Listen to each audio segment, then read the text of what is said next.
Tellis is my name, product developer at Guideline, and before that, well, I still am a casting instructor as well.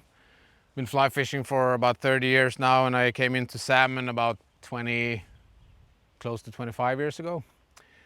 And what I'm going to talk about a little bit today is, of course, different setups, different lines, and how to when to use what and when and why. But start off a little bit with some basic things in spey casting or fly casting in general, because regardless of the equipment that I'm using, the fundamentals of a cast will always be there. There are always things we need to have in our back of our mind. And as Paul mentioned a little bit before, the reality a lot of times is right here on this beautiful bank, I can perform a very perfect, so to speak, spey cast. On that side, my reality is something different.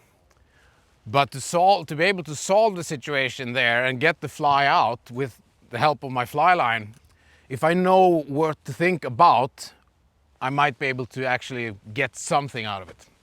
So it doesn't need to be beautiful all the time.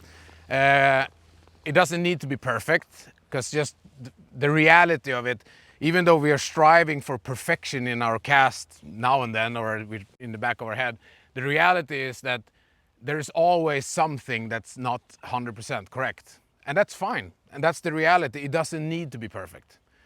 But the closer I get, the better the cast, obviously. But as long as the main things, the substance of the cast is somewhat okay, I will still be able to perform a fishable cast.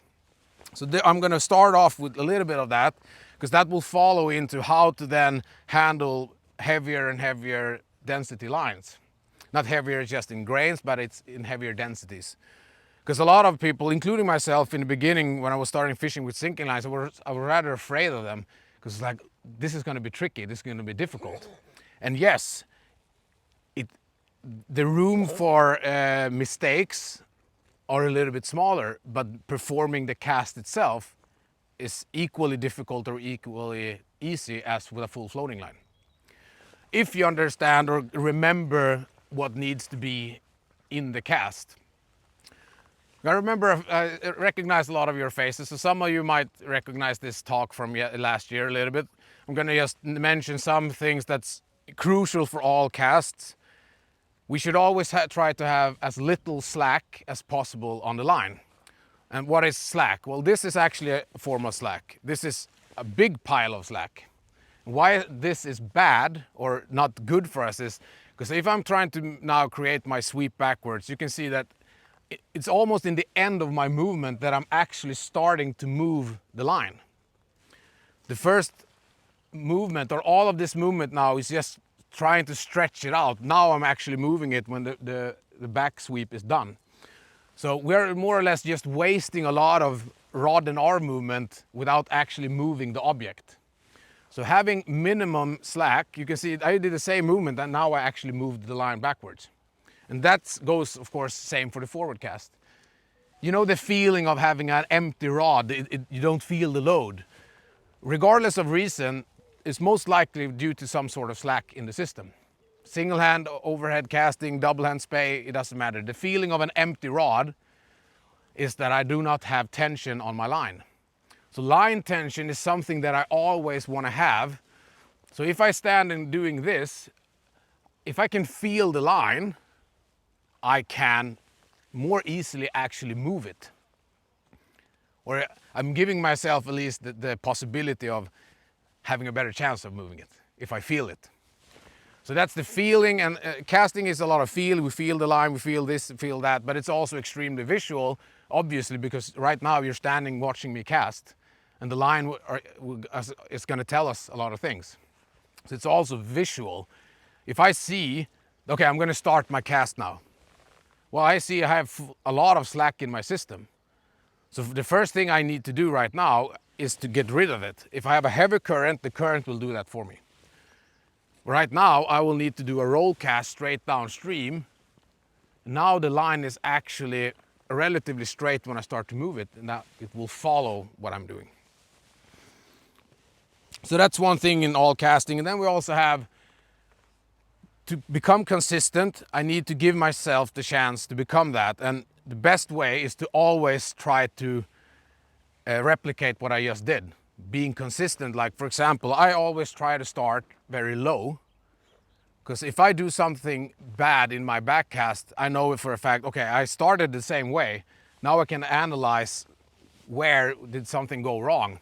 If I'm in one cast here and I'm dragging, the line didn't come backwards enough, I need more speed in my head of my mind, but then all of a sudden I'm up here and adding speed, okay, then I'm gonna hit the bush.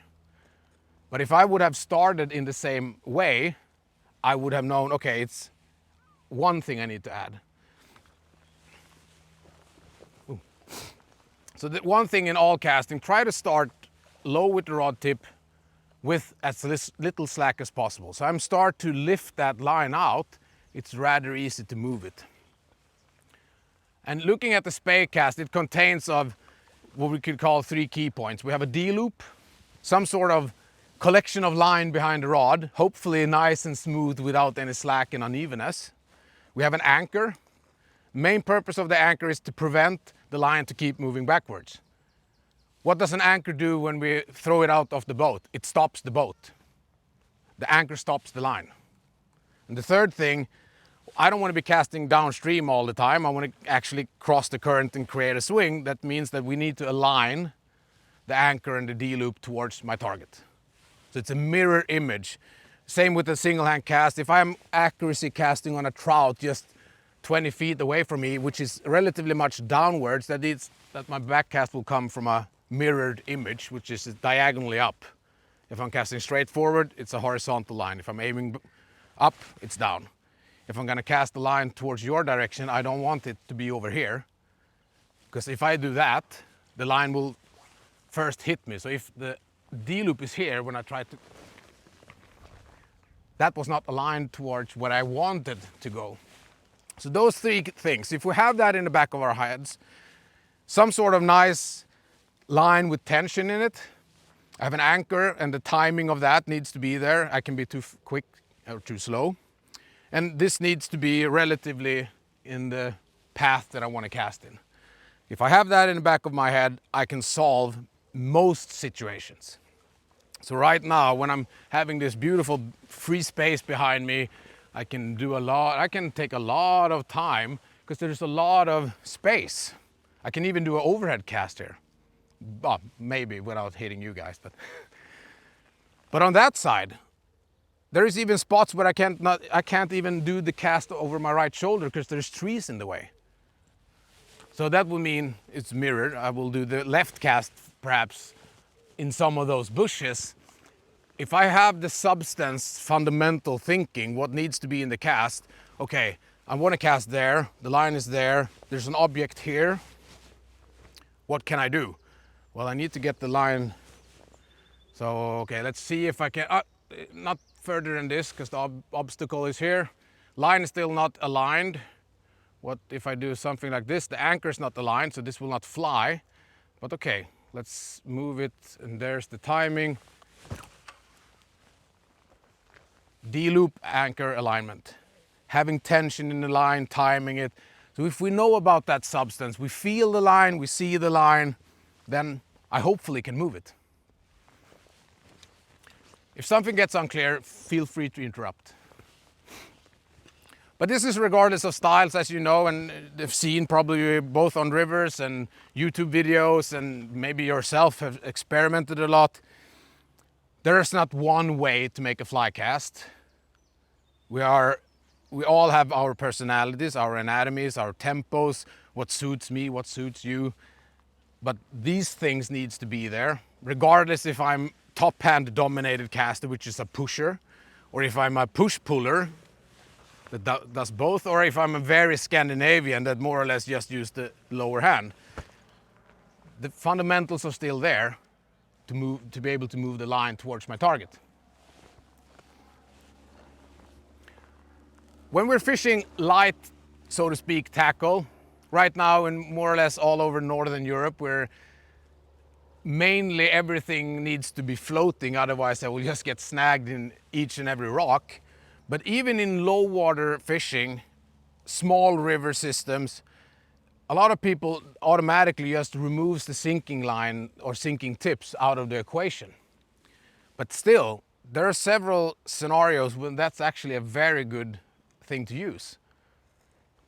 But we'll get into that a little bit further when I'm using the different ones. But using a floating line, of course, that is easier because it is on the line, it's on the surface. This is an intermediate tip, so it doesn't sink that much. It's more or less just the same as a floating line. But even that little bit of sinking tip, or if you put a poly leader on, you have an increased resistance. Casting with a full floating line and not a fly, compared to using a big heavy weighted fly, there is something there that needs to be taken into consideration. But there are minor things, and that's the thing. When we're casting and fishing, often we overdo our adjustments. If I need to cast a little bit further, or if I'm using a little bit bigger rod, I need to adjust, but not a lot.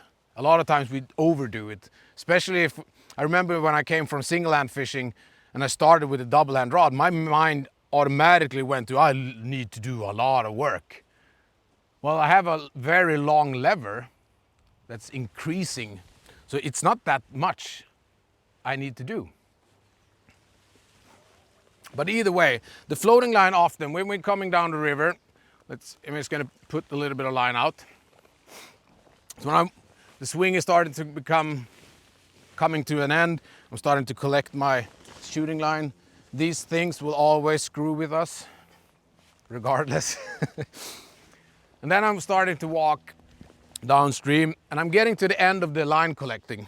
To give myself that starting low position, because this is a very natural height to collect line in. But the last thing I do now, when I'm getting close to to the last thing of the retrieve, I stop and I start to lowering my rod tip.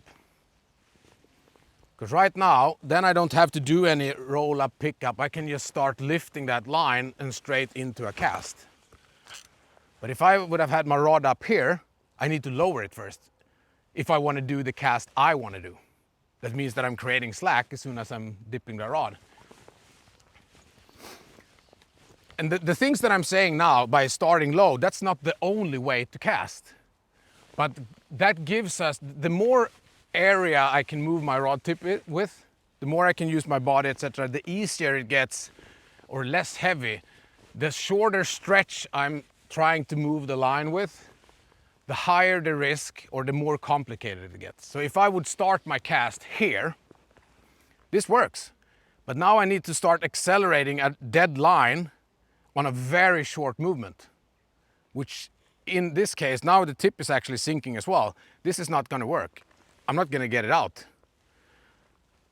So if I'm here, the line is still not sunk, I need to, on a very short stretch now, accelerate that, which works, but high speed comes with high risk.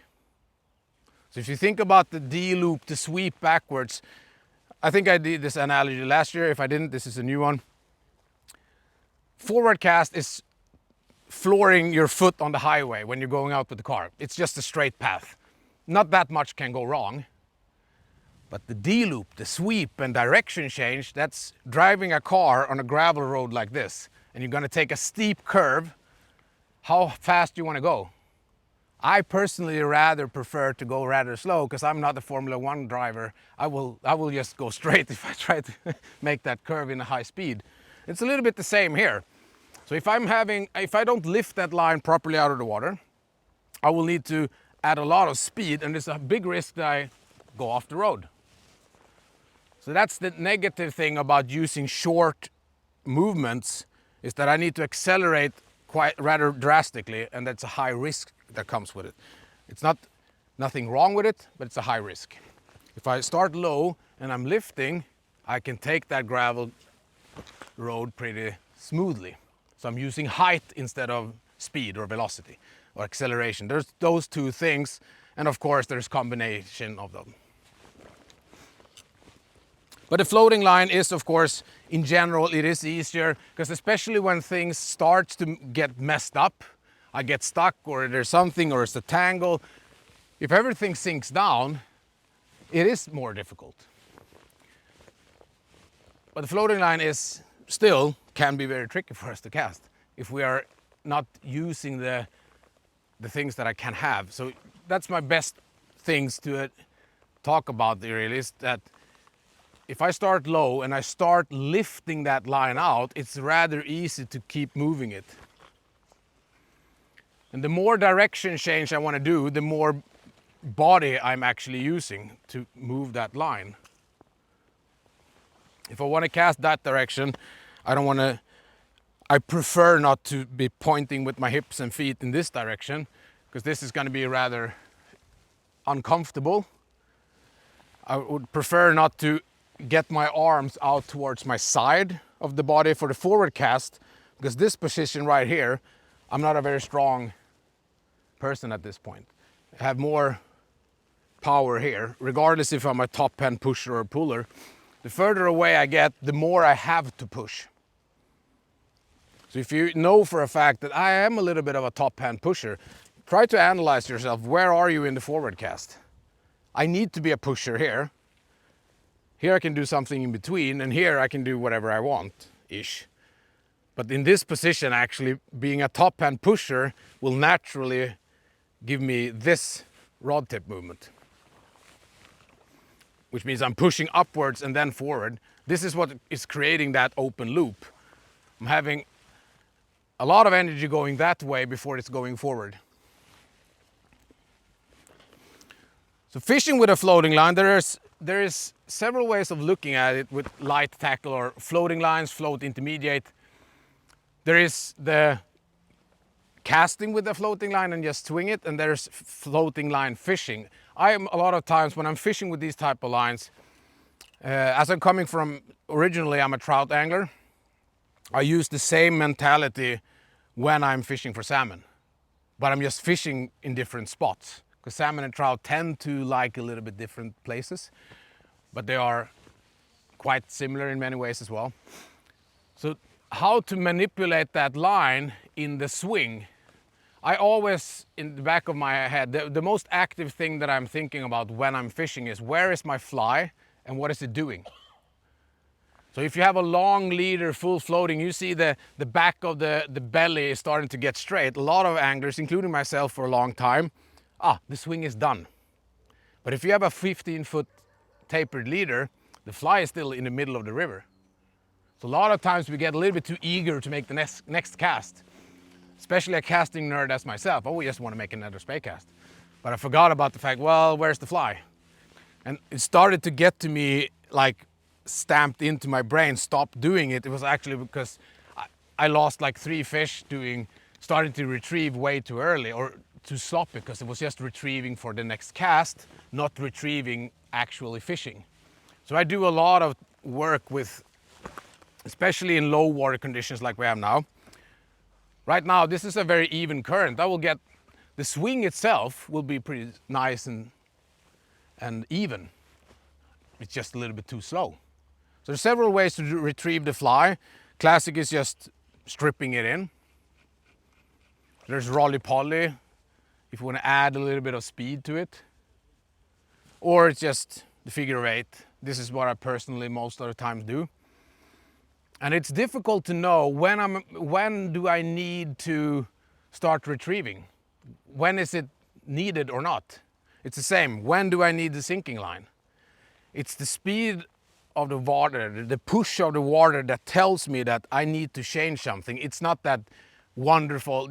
You know those perfect water conditions, perfect pools, you just cast it at 45, perfect. Reality is not that often like that. We need to do a lot of work. And I think that's key to catching a little bit more fish. And it's hard to explain that feeling of this is pushing too hard or too slow, but the best way I can explain it is if we hold the line, we have the loop, maybe not this long of a loop, but if I can more or less open my fingers and it's barely pulling the line, it's too slow. But if I need to pinch down, the water is pushing too hard. That means I need to slow it down. So sinking lines, many times we think about, it's to fish deep. Yeah, sometimes, absolutely. But many times it's just to slow the pace down to find the right water column where the salmon is interested to actually go after your fly. So there's the saying, a salmon fly cannot move too fast. Well, in some scenarios it can, I think, or move too fast in the wrong column in the water. So that's the way, I think that's the most accurate way of explaining it. It's just varies. Well, right now it's in the slack. You see, it's not pulling at all. That obviously means I need to work a lot to make that fly swing. And that higher the density of my line or tip, the slower the swing will naturally become. So if you need speed into that swing on low water like this, the floating line is a great or the best option.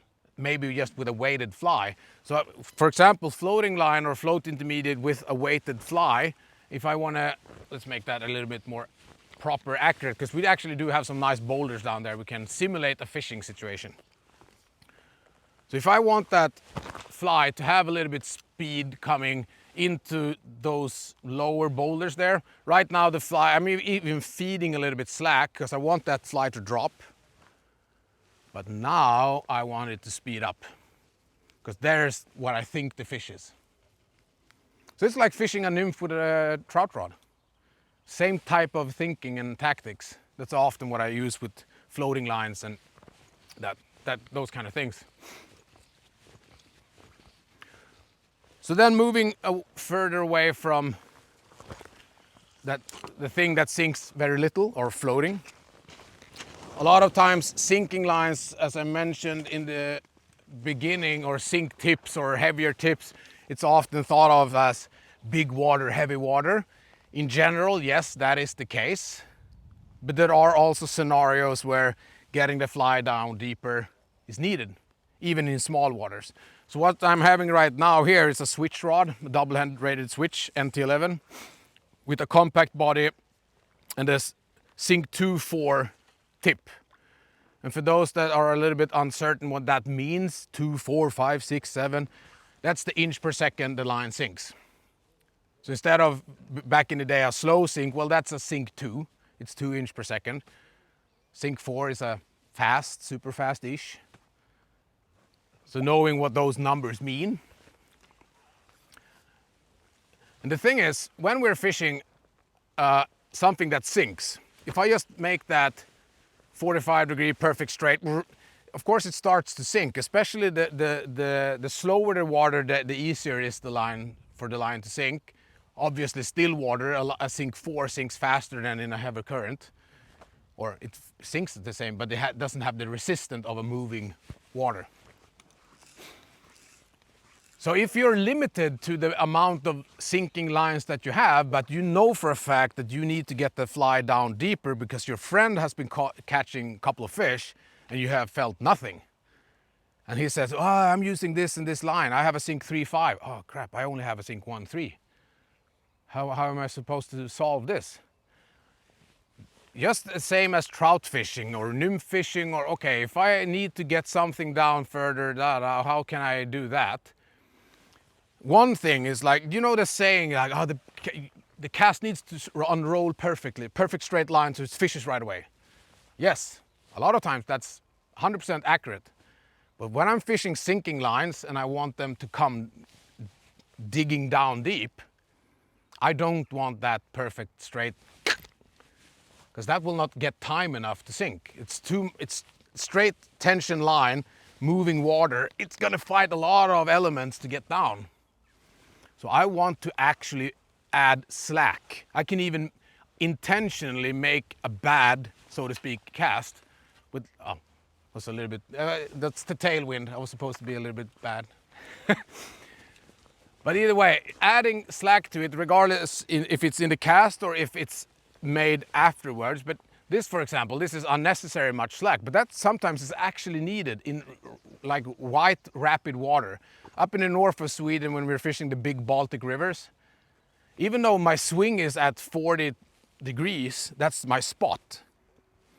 I'm sometimes even shucking that line 100 degrees upstream and just feeding slack into it, because that surface current is so strong that even with a 850 T grain line, I'm not getting under. The water is just pushing so hard. So that slack is needed to even get the line a chance to dig deep or dig under. Maybe the actual swing is not deeper than this because that water is moving so hard and so fast. But sometimes, I mean, if it's just a little bit deeper in the pools, I still make normal, so to speak, casts where I'm just tightening up and starting to swing. Because I just want to be under a little bit of water column. But the harder the water is, and if I know I have a limitation with the density that I have, I can compensate by technically thinking, okay, what and where am I putting it? So for example, if I want that to swing on the same spot that I just placed it, I'm gonna show it again. Ooh. If I would put my line here, okay, that's the spot I want to fish. And I fish it over, it's like nothing happens, like maybe I should get down a little bit deeper. Then I'm intentionally putting it here, feeding a little bit of slack.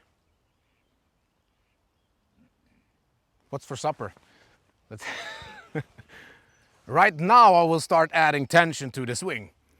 That tip is now several inches, even a feet deeper, with the same density. You can see, you can't even see the tip anymore. It's the same spot that I'm fishing, but way deeper. And that's sometimes in small waters, small rivers, like with a switched rod. I was just on the river Isla, it's a contributor to the Tay. Beautiful river, never been there before. Even those very slow water, low conditions like everywhere else, there was a few nice cut banks. It's like, I will fish this with a floater first. There were fish in it. I need to try something else. If there's fresh fish moving all the time, they're pretty high up in the water column. I don't think you need to navigate too much in different levels. But if you have a so-called resident fish, sooner or later you're gonna trigger that one to go after your fly. But not if you're consistently doing the same thing. The definition of insanity is doing the same thing over and over, expecting a different result. Albert Einstein apparently said that. So changing tactics, changing lines, changing stuff like that, those are the things I personally change way before I even consider changing my fly. I believe the fly is important, size, weight, dress of it and all, but I'm not that nitpicky. I just joke around and normally say, as long as it's black, it can be any color it wants. But how I present it with the choice of tackle and cast angle and tactics, I think that's the key ingredient in success. When it comes to casting then, okay, as I have something that sinks a little bit more, I need to think a little bit different doing my setup. I cannot, if I start to try and lift that, you see that is dragging. So I more or less am forced to do a roll cast straight downstream before I do that sweep. But the longer I wait here now, so this is the thing that makes it trickier. If I'm wasting my time here a little bit more, that will just start to sink. That means I will need to do a second roll cast now, because it's sunk. Now it's still in the water surface, so I can still move it. But you see the cast itself is the same. I'm slowly lifting, getting the line out, I start to swing around, there's the anchor, D-loop, boom. But it's the setup that's the main difference. How I think and how I prepare myself for the cast itself. That is the main difference. So with a sinking tip, if I have a more fast moving water, I will most likely not need to do that lift or roll cast before I do it. And how do I know that? Well, that comes from trying. How much is the water pushing? And if I slowly lift, if I try to jank it out, the water has not pushed it up yet. But if I have a floating body, and even if a full sinking line, if I give myself a little bit time here to slowly lift that out, the water will start help pushing the rest of it up. But if I'm in this scenario, let's that sink a little bit. If I'm rushing it here, like lift, it gets stuck. But if I do the same thing a little bit slower, oh. So starting low and slow, that's a good mindset. Low and slow. It helps me to set the tone for the whole cast. So let's go end up with now a full sinking line.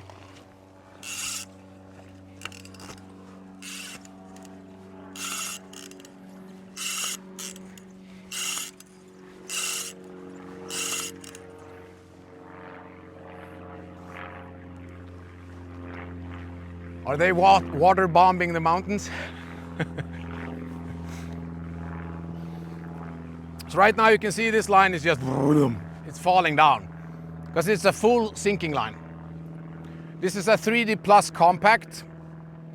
When they arrived to the market, it was before I even joined Guideline, this made sinking line fishing a little bit easier, or quite much easier, because the length of the line is relatively short. Also, and all of these are also very good for tight situations, smaller rivers, but even in big rivers, if I'm struggling with handling a longer line, the longer the line, the more difficult it might become, because it's a longer object that I need to start moving. So for example, when we're doing Spey casting competitions, the head that I'm using in Spey casting is about 70 to 80 feet. Right now, this is, I don't know, less than 20. So of course, how I'm moving it, it's easier with a short line. I would never fish with an 80-foot head. It's just for sheer distance casting. But this line here, let's put it out a little bit to make a swing, you will see that starts digging down. And if I feed slack to it, you can see how it just starts to fall. But if it's full of tension, it will start to swing. It will still sink in this slow water, but in a faster moving water, if I'm tightening it and swinging it right away, it will stick in a certain water column. And if I don't manipulate that, I will need a higher density if I want to go deeper. If I want to go deeper with the same density, I need to feed it slack and place it in a different spot in the first place. But right now, this one, we can lift this straight away because it is relatively short. But it, of course, needs a little bit perfect everything, so I will roll it up because that is most likely the reality. I often do this. Doing a straight roll cast downstream before I do my loops. I'm just slowly lifting that out, roll it down, and don't wait for supper because otherwise that will get stuck again. So the cast itself, as soon as it lands, you follow down, whoop, and then you start slowly lifting. But if I roll it down, stopping with the rod here, and then lowering it, I'm having both slack and a line that has got stuck in the deeper column again. So it's the preparation when it comes to casting in general that's key for making this. I mean, we want life to be as easy as possible. We are humans. So the same when I'm fishing, and I want to make this, all of this as easy as possible because my focus, I want my focus to be there. Where's my fly and what is it doing? So if I'm constantly struggling with the whole setup, of course that's going to be tricky. So right now I'm walking down the river. Remember this small little thing. Oh yeah, I'm getting close to the head again. Lower the rod tip when you're collecting the last few meters of line. And then slowly do that roll cast, lift, drag that out, roll it down, lower the tip, and now lift, turn the body, anchor, and away.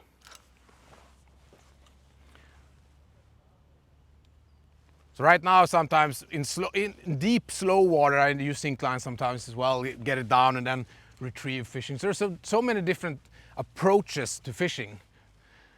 I think the best salmon anglers I know, they come from a multicultural fishing background.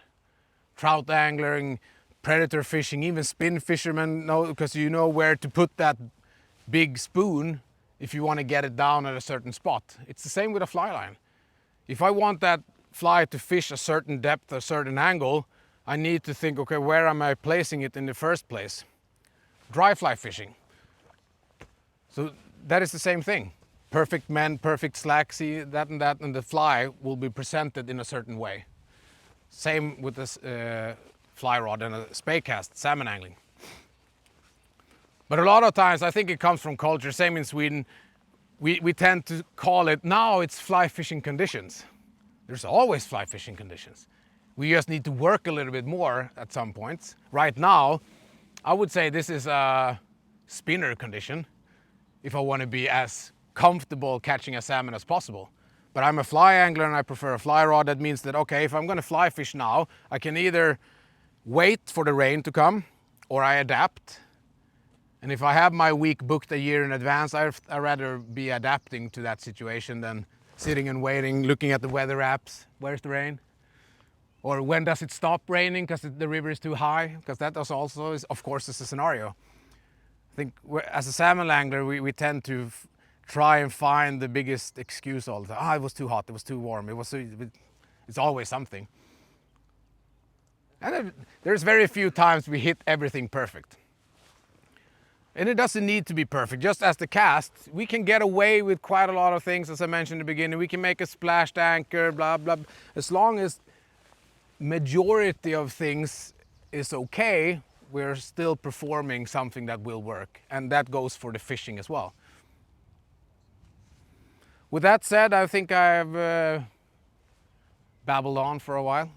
If there's any questions or anything, feel free to either speak up right now or come down here and we'll discuss a little bit. Otherwise, thank you so much for your time, and I hope you enjoy the rest of the day.